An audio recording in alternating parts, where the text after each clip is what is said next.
What's going on? Welcome to edition of Ty's Takes. So today we're gonna do exactly what I just said a couple of days ago. I've been really busy, guys, so bear with me.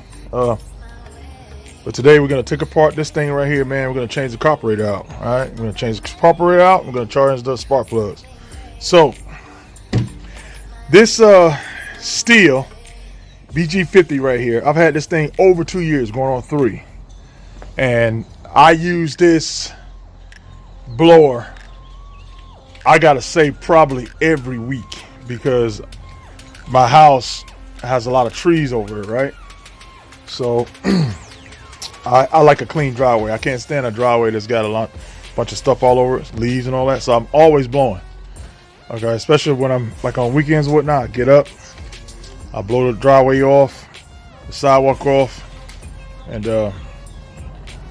you know, sit down and have my little breakfast. But anyway, this little puppy right here has been, I tell you what, it cranks up every time. It cranks up now. All right. It's just slow to crank up. So the way you crank this thing up, this little bubble here, when you got fuel in it, you'll pump that 3 times, turn the choke on like that, right? Pump that 3 times, turn the choke on, pull the handle. And then usually you pull it, and it'll crank up, okay? But lately, I've been having to do a lot of that, and when it starts up, it doesn't run as efficient. It doesn't run as strong, so I got to throttle all the way up, all the way on.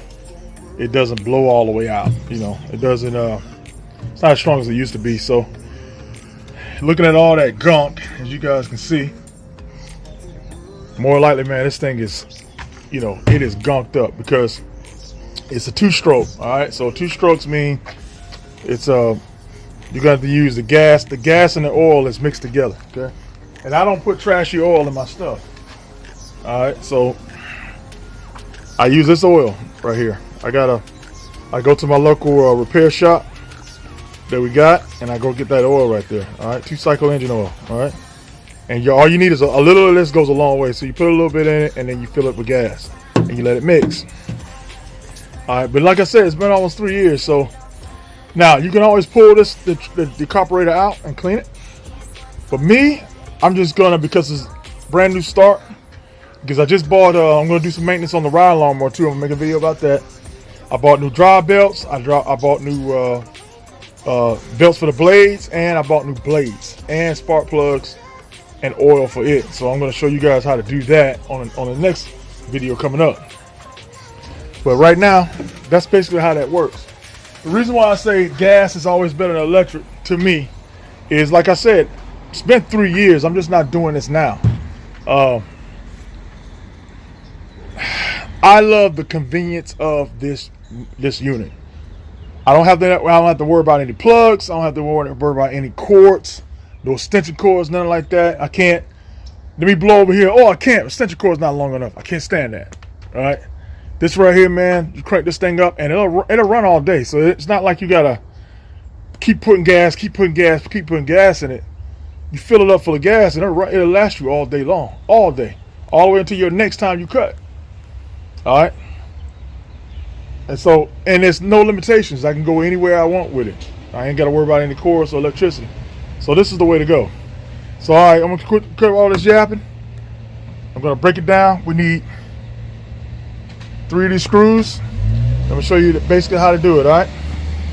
Okay, so to do the job, you're gonna need a T27 for this unit here. Now I don't know about what unit that you have, but this video basically is gonna show you like the basics of changing one out. Now you might have a Sthl, you might have a, you know, Troy built, whatever, but on this Sthl right here, you're gonna unscrew these 3 screws. There's 3 screws under here. All right. You don't need to touch anything on the handle. You're just gonna get this. We're first gonna get this cover off. Don't worry about this drawstring. It just comes right out. All right. But as far as changing out the carburetor, it's pretty much almost. I won't sit there and say it's the same on every blower, but the concept of taking one off and putting one on, diaphragm and all that stuff, is the same. All right, so I'm gonna take those 3 screws out, show you what it looks like on the inside. Now you see that? Just slid right off. Those 3 screws, I didn't have to force it, any of that stuff, man. Unscrew those 3 screws, it slid right off. See, I'm showing you how, just in case you gotta change that pull cord there, that's what it looks like on the inside. All right, ain't nothing to it. So that's the inside of a blower, guys. That's what it looks like. All right, and that thing right there spins like a turbo. That's basically, this is pretty good. This is not a good analogy of what a turbo car looks like, but inside of a turbo of a car, it's got a spindle that looks like that. Well, it actually looks a little bit more curled up and a little bit more of a cone shape, but that's what it does. It spins like a turbine, generates energy, which blows air. All right, this right here is what we need to get to. We got to get that out. So that's the carburetor. See that gas tank right there? Link to the carburetor that goes to the engine. We're also going to change that spark plug too. So before I take any of this stuff off, I always take that spark plug out. All right, because I don't want any of this turning on with my hands down there. You get it? All right, so let's take this off. Take that spark plug out of there. Okay, so we got the spark plug out of there. You can look at it. With 2-cycle engines, the head's going to be a little dirty. I always say it on an automobile or a bike. You can always, spark plugs always tell you what the inside of an engine's doing, if it's healthy or not. So you can see it's not too dirty. It's got a little black on there as to be expected, but it's not all crummy and wet and all that stuff like that. So that lets you know that the engine's running good. It's not lean, it's not rich. You know, it's got the right fuel mixture with their oil and gas. 2 cycles are fickle, man. They're really fickle. They really are. But other than that, okay, so we got that out there, and we got a new spark plug. So tools, guys, get the correct tools. All right. This right here is a spark plug wrench that I use on my bike. You know, but in this case right here, because this thing is so fat and short, you know, you need something bigger. All right. Tools is everything. You got a female or male that likes to work on things at the house. They like to do DIY. DIY stands for do it yourself. Best present you can get a person like that is tools. So go down to your local hardware store, hook them up with some dope tools. They'll love you forever. I know I do. So all right, we got that off. Now I'm gonna stick like a rag down in there, because I don't want any trash to get inside of there. I just wanted that out of there so it won't start up. All right, so it needs that to start. Got it? Because I don't want to get this right here spins violently. I don't want my hand on this. So that's one safe way. I'm not worried about that. So we got that off and change that anyway. All right, so now we're finna take all this off. We're gonna get to that carburetor. All right, to get to any carburetor, you got to get this filter out the way. Okay, so first you just remove the cover. That's the filter. All right. Now, some say you can reuse filters. Some say you can wash them out, but if you're a cheapo, you can wash it. Let it dry in the sun, but I would say just go ahead and get you another one. But whatever you do, just make sure you got one in there, man, because this right here is what stops that trash going up in your carburetor. And if you don't have one of these, man, you're gonna be doing this over and over and over every year. So you got to have a filter and the filter cover. So I'll put that filter on there. All right, and then we got to remove these 2 screws to get the filter off. All right, and then that's when we'll expose everything else. All right, so I'm gonna get these 2 screws off, and I'll be back in a minute. Okay, you guys see that? When I took this off, there's the washer. Do not break that washer unless you got a new one in the kit. Now some kits, like my weed eater, came with another washer. Okay, this kit right here didn't come with one. Okay, so then again, I'm gonna look. It may have, but that washer is still good. There's no cracks in it. If you see any kind of cracks or a split, you need to replace it. All right. Okay, but so once I remove those 2 bolts that I just showed you, that's how your carburetor looks, right? All right, and now, see, it can slide out. Take this little bar hook thing right here that connects All this is right here is just hooked up. It's hooked up to your throttle. That's how it pulls your throttle. See how it works? See, that's what it does. Every time you pull that throttle, it moves the flat, the butterfly. All right, so all I'm gonna do is take and remove that. Remove this bar out of that little hole there, like that, and then this will slide right off, and you're gonna disconnect your 2 fuel lines. Now watch, look at your 2 fuel lines. Make sure you get that right, okay? You have a fuel that goes in, and you have an exhaust. You got an exhaust side and an entry side, all right? So one sucks, one blows, all right? That's how it works. Just like with RC cars.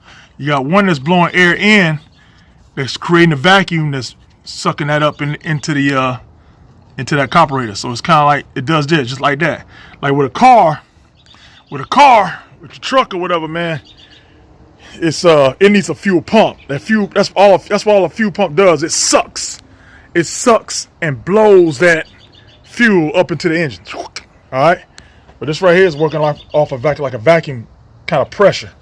All right, one suck, one blow. So just make sure when you take this off, you remember which way it came. Got it? So I'm gonna take this off. I'm gonna come back to you in a minute. Okay, so we got it off, and like I said, it's got, you see on that side there, it's got a washer on that side. So it's got you're gonna have a gasket on that side and a gasket on the other side. This right here is the old carburetor. All right, it's still some good, believe it or not. It's still some good. But what I would do, I'm gonna keep this because I can always take those 4 screws out. I'm gonna save that for another video. Kind of clean a carburetor, which is taking these 4 screws out, taking that, removing this bubble, and then removing the screws inside of here, taking those inputs off, and then removing the inside in the middle of this. There's a little diaphragm, which is kind of like a little rubber gasket in between it, and the way you can tell if it's bad. If you got a lawnmower at the house, weed eater or whatever, and you keep on pumping that thing, and it would not start up for some odd reason, more likely that diaphragm, and it's an old lawnmower, like a real old lawnmower, more likely the diaphragm inside of this carburetor is bad. And when you take it out, you can tell because the diaphragm will be all swollen. It'd be swollen like a little balloon. Or ripped. So that's the part you'll have to change, and then clean out the jets. You do that and then put the carburetor back on, man, that thing will run just like you bought it out the store. Alright, so that's basically it. Now with my unit, because the way this choke handle was sitting inside of this part right here, I had to take the handle off, which thank God with this Sthl brand, I didn't have to take this whole unit apart. It just come apart right at the top. All right, and then I could just remove that off. All right, and then basically put the new one back on, put everything back up, screw it back up, and then and that's it. So I'm gonna show you one step on putting the carburetor back on, and then I think you guys can figure out the rest. And then I'm gonna show you it, crank it up, and see what we got. All right. Before we install anything, what I'm gonna do is I'll take a little of that royal purple or some of that green, purple, green, whatever, the greaser, and I don't spray it inside of here. Don't spray it in that hole. Don't get it in there, because that's the block. All right, you see that? That's the block where the piston's at. Don't do that. Just, clean it up a little bit. I like to kind of like clean it up a little bit, while I got all this stuff out. I clean that out. I clean the filter, the filter holder out. Just clean it up a little bit, and then put it back together. All right, so I'll spray a little bit of that stuff on that rag and then wipe it down. Okay, so we got our new carburetor on there, man. Looks good. Word up. Got the fuel line on there. Got the return line on there. All right. So I poured out the old gas. Now, if you got a question, can I put the gas back in it? I don't like wasting gas either, man. It costs so much money. But I don't recommend you put the same fuel that you had sitting up in there in that brand new carburetor. Let that, you don't want to put that trash back in there. So put fresh fuel in there and then let it go. Okay, so we got the line back in there. I'm gonna put that hook thing back inside. That's what I forgot to do.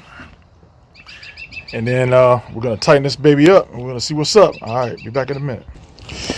Got the throttle linkage back inside. Don't be scared of that. A lot of people, when they take this stuff apart, they be scared of little parts like that.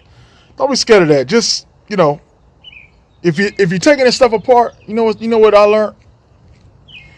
Take one thing off, take a picture of it. Take another thing off, take a picture of it. Take another thing off, take a picture of it. Do that and repeat. And then that way, if you're not sure on how it goes, put it back, go back and look at your pictures. That's how you do it. That's how I learned for myself. You know, when you get to messing with small stuff like this, especially when you like taking apart a car engine or parts, take a picture of it. That way you know exactly what, you know what I'm saying? And then, you know, I'll tell you what, doing stuff like this is a good way to teach your son or daughter how to do this stuff on your own, because you take this to a repair shop, I promise you, they're going to charge you anywhere from $50 to $100 to do exactly what we just did, what I'm doing now. That's the reason why I'm giving you this game right here for free, because I like helping. That's the whole reason why I make videos, you know. That's the whole reason why I make my Taj Takes videos on YouTube. And videos like this, I share it on Facebook to help you. This is my knowledge helping you to save you some money, all right? That way you know what to do. You ain't got to be, oh my God, I got to find somebody to fix my joint. Nah, you can do it right here. It ain't nothing to it, all right? So, yo, let me button this up. All right, be back. Okay, so we see you got everything buttoned back up, baby. Now, let's put the most important thing in here. That is spark plug. Remember, this is the old one, right? So the new one, and for this BG50 Sthl, if you have a BG50 Sthl, that is right there is the part number. See that? Let me turn it around for you. 6703, baby. BPM R7A. A is an apple. NGK. I love NGK stuff, man. All right, so pull this out. I think it's safe to pull that out now. Let's put that in. And be back in a minute. Okay, we got the spark plug in there. Now, as you can see, man, you can tell how clean that is versus the old one. The reason why, I bet you guys say, well, he's not showing us you screwing it. Well, I didn't want to do that because it's going to make the video an hour long, man. You know what I mean? So, kind of like wanted to do it. And then, but I'm showing you step by step what to do and what to unscrew. So pop that back in there, like that, right? I got this tool, this tool right here I got out in flea market. Man, I'm gonna tell you something.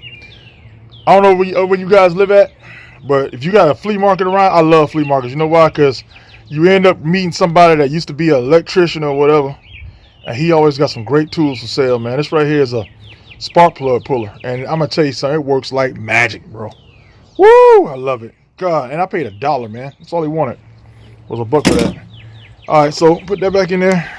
I mean, it keeps, you know, what it does is it's got those little rubber ends right there, and it keeps you from ripping out, like you mess around. If you use this to try to pull that out, man, you'll end up cutting that rubber housing there, and then you got a short, baby, and you have an issue, a serious issue.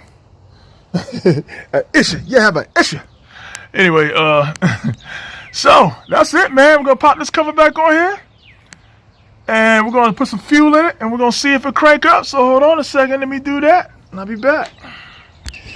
All right, guys, we got it buttoned back up. Now, if you notice, I want y'all to notice something. You notice there's no power tools up here. No power tools. Reason why I don't use power tools on stuff like this. Stuff like this, weed eaters, RC cars, radios, you know, CD players, stuff like that. Because I've done my share of taking apart CD players and things like that for cars too.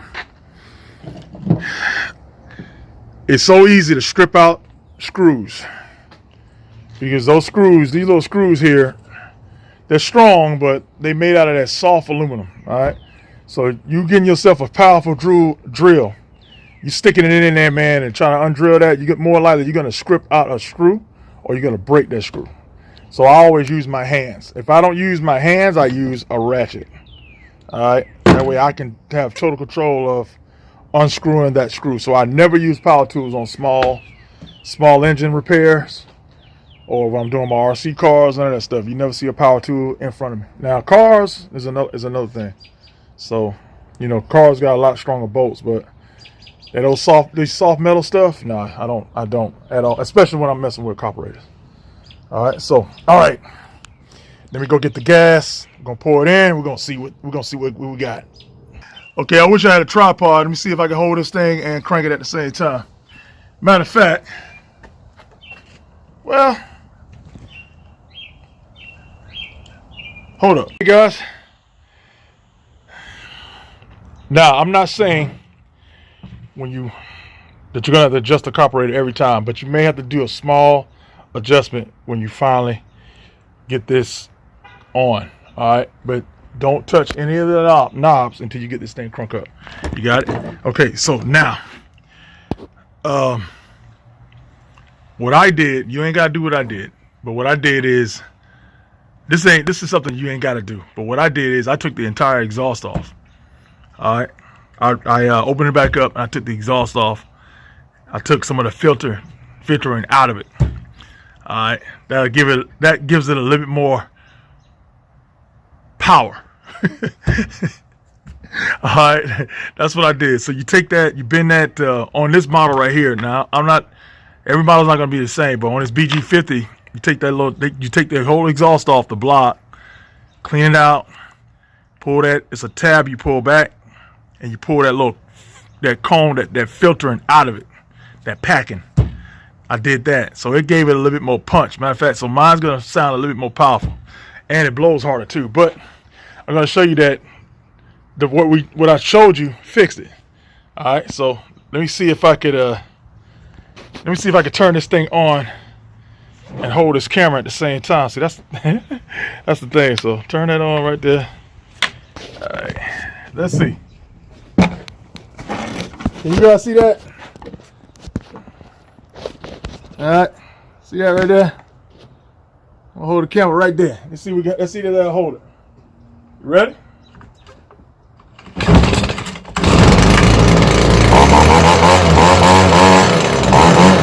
Yes, sir. Yeah, look, mine got a little bit more of a pop. Took that exhaust out.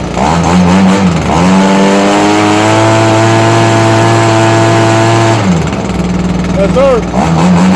The way you adjust it, you want a little bit more idle, adjust the high. If it's not idling, adjust the low. Then turn the idle up a little bit.